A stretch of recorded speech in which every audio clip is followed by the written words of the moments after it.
Hello YouTube! Welcome to the very first episode of Obcezzd. I'm Princess Masong, Head Designer and Creative Director at MAS Masong Architectural Studio.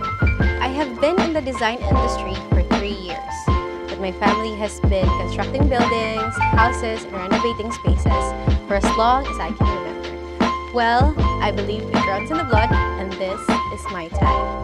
Stay with me as I share some of my project reveals, practical advices, and challenges every designer faces in this industry. I am Cess, and I'm obsessed with design. Today, we are here in the main branch of Let's Stylize, located at Ardeteta Street, Banawa, Cebu City, Philippines.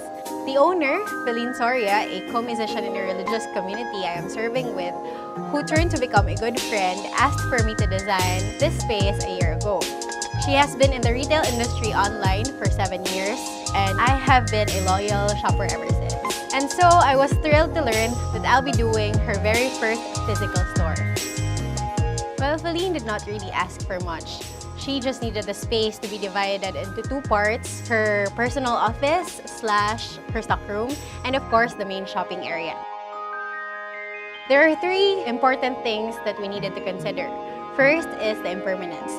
The space is a rental, and so we could not do any changes that is permanent. And also, drilling and the chipping must be done to a minimum. Second is practicality.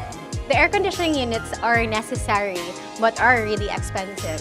So we had to think of a way to utilize 1 ACU for the 2 spaces.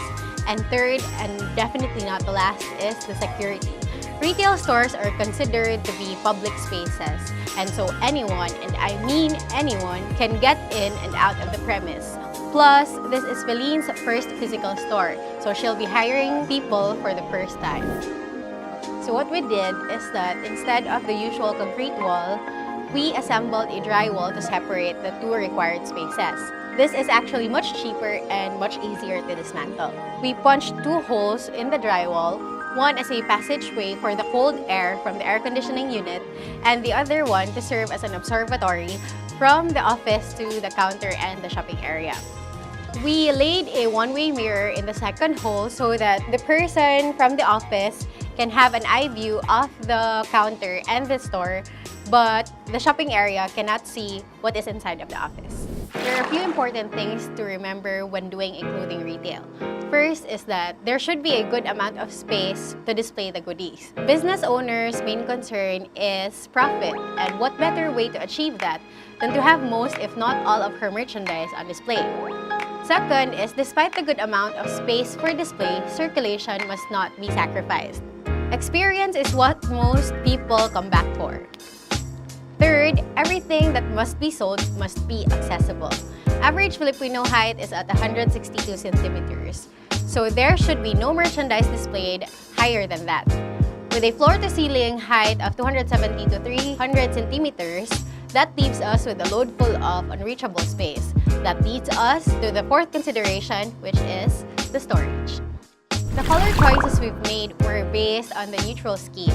White, black, gray, and the warm wood tone was based on the hangers she already had, which were intended for display. The lattice work in the front area of the store separates the display, mannequins, and the signage from the rest of the store.